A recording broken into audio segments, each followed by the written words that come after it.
진정한 예배가 숨쉬는 교회, 주님이 주인 되시는 교회, 믿음의 기도가 쌓이는 교회. 2016년도 6개월을 지나고 지난 6개월을 돌아보면서 한순간도 우리를 떠나지 아니하시고 우리와 함께 하시며 우리에게 놀라운 은혜를 베풀어 주신 하나님의 은혜와 사랑을 기억하면서 하나님 앞에 감사하는 저와 여러분들이 되시기를 바랍니다. 하나님께서 이스라엘 백성들에게 매년 3번 반드시 지켜야 된다고 말씀하신 절기가 있는데 그것이 무교절과 맥추절과 수장절입니다. 오늘 본문의 말씀에는 이 맥추절과 수장절에 대한 2개 절기에 대한 말씀이 기록되어 있습니다.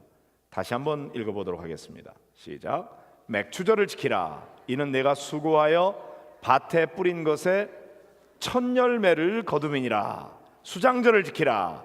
이는 내가 수고하여 이룬 것을 연말에 밭에서부터 거두어 저장함이니라. 그랬습니다. 자, 맥추절은 밭에 뿌린 것에 첫 열매를 드리는 감사절입니다. 여기서 첫 열매는 봄에 거두어 드리는 보리 추수를 의미하기 때문에 보리 맥자를 써서 맥추절이라 이렇게 번역을 했습니다.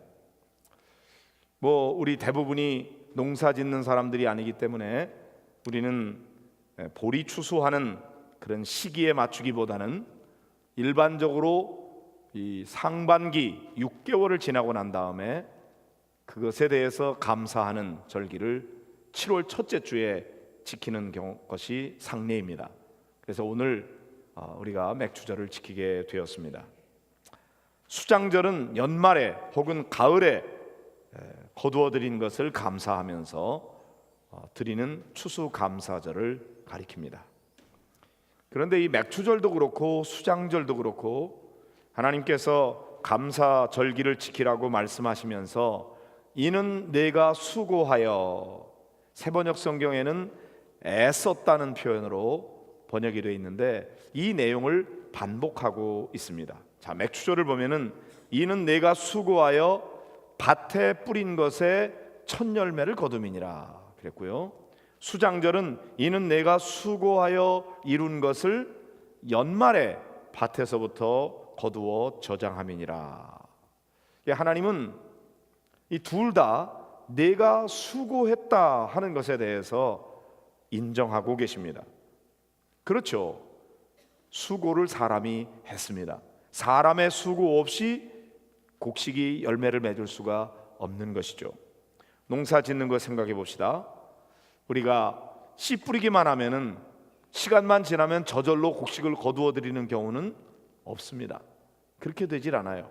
씨를 뿌리고 난 다음에 김을 매줘야 되고 잡초를 제거해주고 때로는 흙을 북돋아 주기도 하고요. 어떤 경우에는 가지치기도 해줘야 됩니다. 그리고 어떤 것은 지지대를 받쳐주어야만 쓰러지지 않고 곡식을 열매를 맺을 수가 있습니다. 끊임없이 이 농부의 손길이 닿아야 되고 그리고 돌봄이 있어야만 되는 것이죠. 이런 일을 하느라고 뜨거운 뙤약빛에서도 불구하고 땀을 흘려가면서 농부가 농사 짓는 일을 위해서 수고하고요. 요즘처럼 장마철에는 억수로 쏟아지는 폭우의 피해를 막기 위해서 농부는 비를 맞으면서 힘써야 합니다. 농부의 일은 해도 끝이 없죠. 이런 정성 어린 수고와 애씀을 통해서 이제 열매를 거두고 추수하게 되는 것입니다.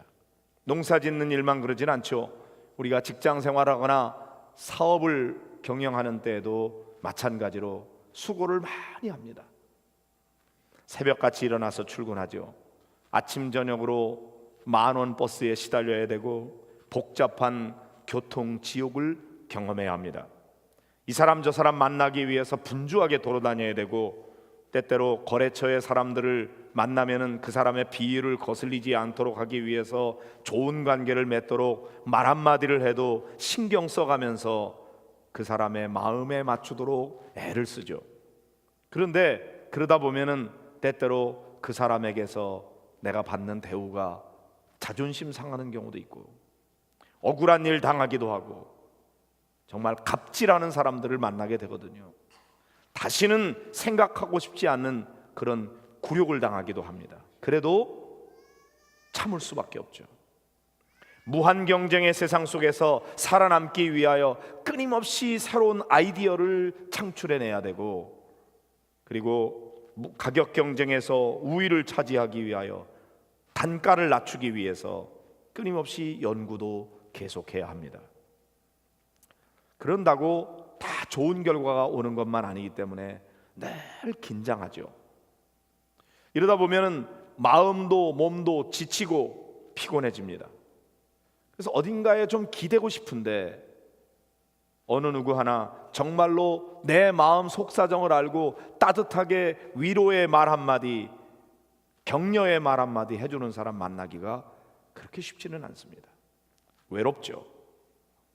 그러다가 몸도 망가지고 때로 병들기도 하고, 그러다 보면은 내가 이거 인생 헛사는 거 아니야, 이런 인생의 무상을 경험하게도 되고 스스로 나약해지기도 합니다. 그렇게 많은 수고를 하면서 한 달 동안 일하고 월급을 받는 거죠. 그러니까 이 돈이 그냥 시간만 지나면 저절로 따박따박 들어오는 것은 아닌 것입니다. 이렇게 누구든지 다 한 달의 삶을 위해서 수고도 많이 하고 애도 많이 쓰고 그렇게 해서 한 달 한 달을 살아가고 있습니다. 오늘 본문의 말씀에 보면은 그렇게 수고를 많이 해서 밭에 뿌린 것에 열매를 거두게 되었을 때 감사는 하나님께 하라, 이렇게 말씀하고 있어요. 아니, 하나님의 위로와 격려를 좀 받고 싶은데 우리들로 하여금 하나님 앞에 감사를 드리라고 말씀하고 있는 것이죠. 왜 그래야 될까요? 우리 모두가 다 수고하고 애를 많이 썼어요. 노력을 많이 했어요. 우리의 수고 없이 아름다운 열매를 맺을 수가 없습니다. 그렇지만 다시 생각해 보면 우리가 수고한다고 열매를 다 거두게 되는 것도 아닙니다. 궁극적으로는 하나님의 은혜가 임해야 된다는 사실을 깨닫게 되는 거죠. 적절한 햇볕을 주셔야 되고, 그 다음에 때를 따라서 이른 비와 늦은 비를 허락해 주셔서 열매를 맺을 수 있게 되는 거예요.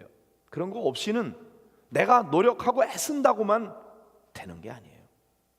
풍성한 곡식을 거두기 위해서는 좋은 공기도 있어야 되고 적절한 기온도 잘 맞아야 되는 겁니다.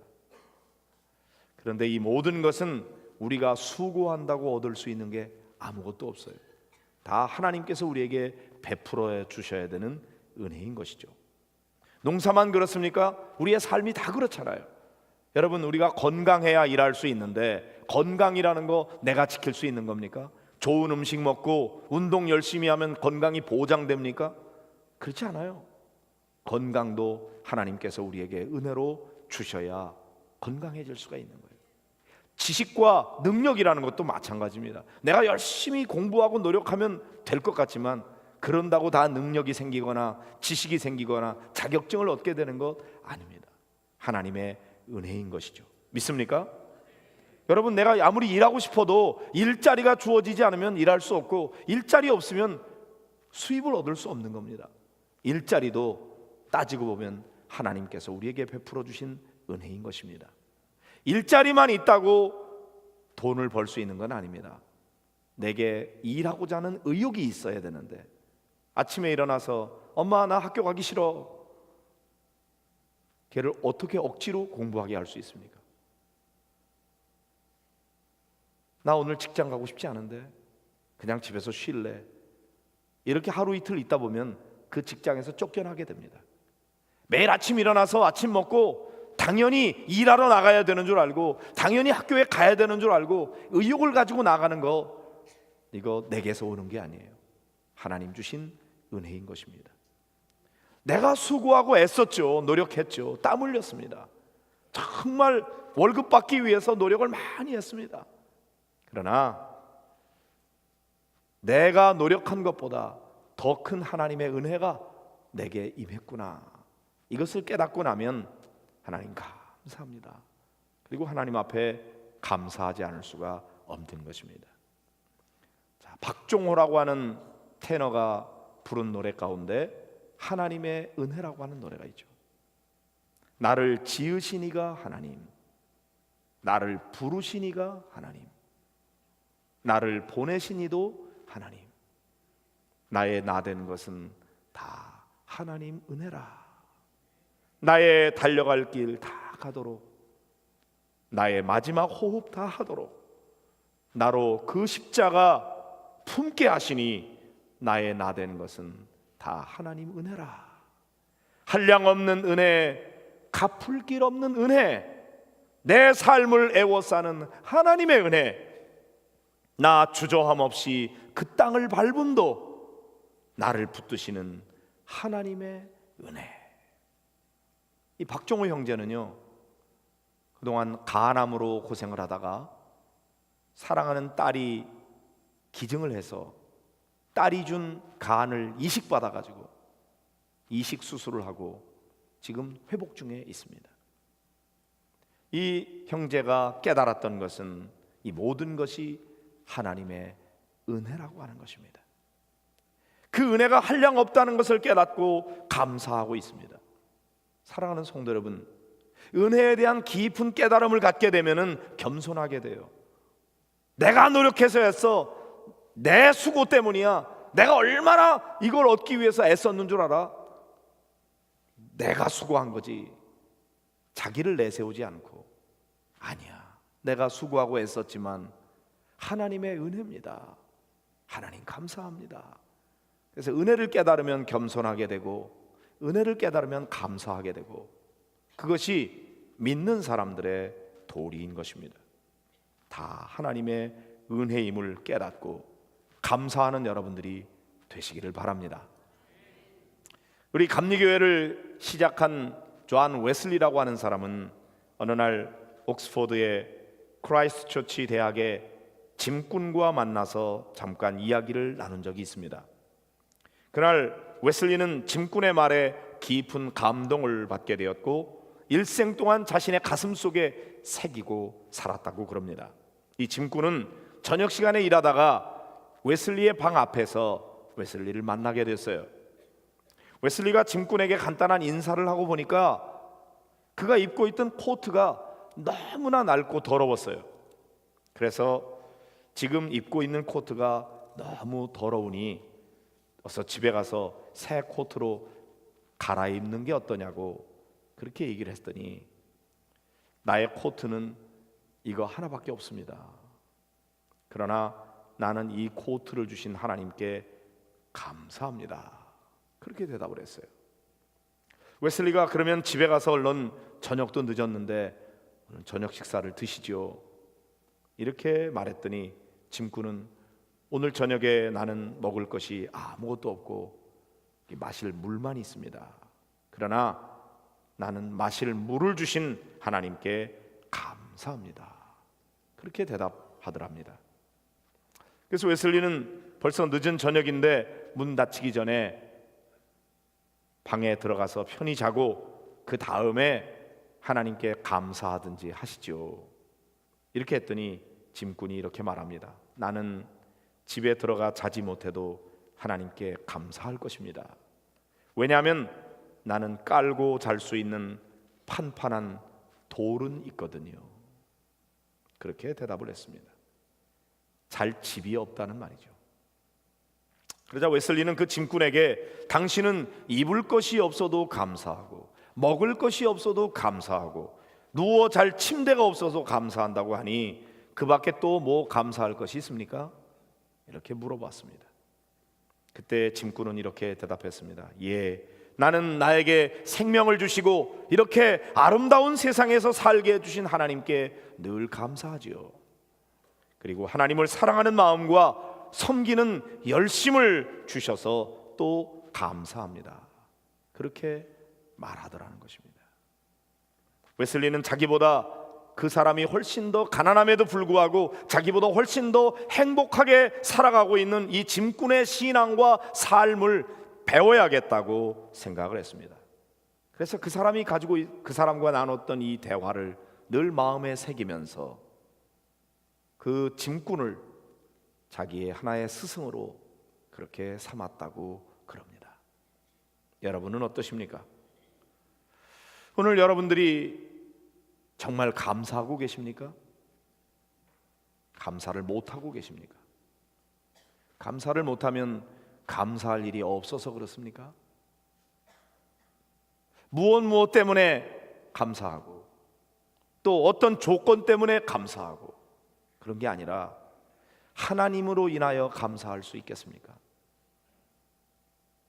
그분이 우리의 아버지 되시기 때문에, 나를 그분의 자녀로 삼아 주셨기 때문에, 그것 때문에 감사할 수 없겠습니까? 우리가 어떤 조건으로 인한 감사는 언제든지 그 조건이 변하면 감사는 원망으로 바뀔 수 있어요. 그러나 여러분, 하나님이 우리 아버지 되신다는 사실, 내가 하나님의 자녀 되었다는 이 사실은 바뀌지 않는 조건입니다. 언제나 하나님은 우리의 아버지가 되시고 우리를 자녀 삼아 주십니다. 그래서 그 하나님이 나의 아버지 되신다는 믿음과 하나님께 대한 절대적인 신뢰로 감사하면 우리는 항상 기뻐할 수 있고 범사에 감사할 수 있습니다. 이렇게 감사하는 삶이야말로 그리스도 예수 안에서 우리를 향하신 하나님의 뜻이라고 성경은 말씀하고 있습니다. 범사에 하나님으로 인하여 감사함으로 하나님의 뜻을 이루어드리는 성도 여러분들이 되시기를 바랍니다. 마음을 열어주는 101가지 이야기라고 하는 책에 나오는 이런 얘기가 있어요. 너무나 행복하게 살고 있는 그리스도인 부부가 있었습니다. 어느 휴일 아침에 다른 때보다 조금 늦게 일어나서 부부가 함께 찬양하고 기도하다가 문득 자신의 가정이 작은 천국이라는 느낌이 들었어요. 너무나 감사해서 남편이 감사 기도를 드렸습니다. 하나님, 저희 가정에 천국을 주심을 감사합니다. 그때 아내의 마음속에 이런 천국의 비밀을 우리만 간직하고 있을 것이 아니라 이런 천국의 비밀을 알지 못하고 살아가는 사람들이 많이 있는데 그 중에 누군가에게 그들이 경험한 이 천국의 기쁨을 나누어 주면 좋겠다, 그런 생각이 들었어요. 그래서 남편에게 그런 얘기를 했더니 남편이 그럼 오늘 우리가 누군가와 꼭 천국의 기쁨을 나누는 일을 해야겠지? 이렇게 대꾸를 해주었습니다. 그래서 오늘 누군가와 이 천국의 기쁨을 꼭 나눌 수 있는 기회를 달라고 하나님 앞에 기도했죠. 그리고 점심시간에 부부가 밖에 나가 식당에 가서 식사를 하게 됐어요. 그런데 식사를 하다 보니까 건너편 테이블에 멀리 쪽에 한 중년의 여인이 혼자서 쓸쓸히 식사하는 모습이 눈에 들어왔어요. 아내는 남편에게 오늘 우리가 천국의 기쁨을 함께 나눌 사람이 저 여인일지 모르겠다고 그렇게 얘기하니까 남편이 고개를 끄덕이면서 그럼 어떻게 하지? 물어봤어요. 잠시 생각하던 부인이 이런 제안을 했습니다. 내가 엽서 한 장을 쓸 테니까 당신은 저 여인의 식사비를 지불해 주면 좋겠다, 그렇게 얘기를 했어요. 부인이 작은 엽서를 썼습니다. 오늘 하늘나라의 기쁨을 나누어 주고 싶어서 당신의 식사비를 지불하고 갑니다. 그리고 하나님이 당신을 축복하시기를. 이렇게 인사 카드와 함께 남편이 그걸 들고 카운터에 가서 저 여인의 식사비를 내가 지불하겠습니다. 그리고 이 카드를 전달해 주십시오. 한 가지 조건은 누가 이것을 지불했는지 비밀로 해주시기 바랍니다. 그렇게 부탁을 하고 다시 식사 자리로 돌아와서 음식을 계속하게 됐습니다. 잠시 후에 보니까 그 식사를 끝낸 그 여인이 식사를 끝내고서 식사비를 지불하려고 카운터에 갔어요. 자신의 식사비가 이미 지불되었다는 것과 그리고 누군가가 카드 한 장을 남겨놓았다는 것을 알게 됐습니다. 카드를 읽어 내려가던 그 여인은 놀라는 표정을 짓더니 카운터 옆자리에 앉아서 무엇인가 노트를 꺼내서 적기 시작했습니다. 멀리서 보니까 손수건을 꺼내서 눈물을 닦는 것도 볼 수가 있었습니다. 한참을 뭔가 생각하더니 무엇인가 끄적거리고 적어낸 여인이 카운터에 가서 지켜보는 사람에게 뭔가를 부탁하고서 식당을 떠났어요. 잠시 후에 그것을 지켜보던 이 부부가 그 카운터에 갔을 때 그 여인이 적어놓은 노트 쪽지를 전해받았습니다. 거기에는 이렇게 기록되어 있었습니다. 누군지 모르는 하나님의 천사에게, 저는 교회를 꽤 오래 다녔지만 요즘 하나님도 천국도 없다는 결론을 내렸습니다. 저는 우울증으로 고생하다가 결국 남편에게 버림받고 이 사랑이 없는 세상 차라리 떠나보내기로 결심한 여인입니다. 사실 오늘 마지막 근사한 식사를 이 식당에서 하고 세상을 떠나려고 했었는데 나는 여기서 다시 하나님을 만났습니다. 그리고 천국의 소망을 바라보고 다시 살아보기로 마음을 먹습니다. 당신은 천국에서 보낸 천사입니다. 감사합니다. 교회로 하나님의 품으로 다시 돌아가 보겠습니다. 오늘 우리가 감사한 마음을 가지려면 베풀어 주신 은혜를 깨달아야 되고요.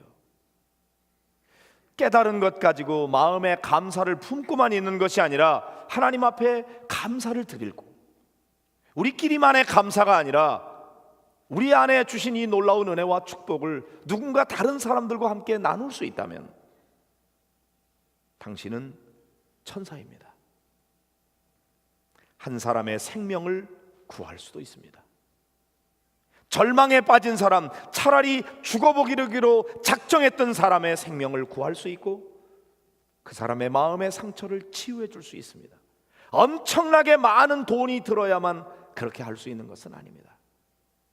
감사의 마음을 나눌 때 그렇게 되는 거죠.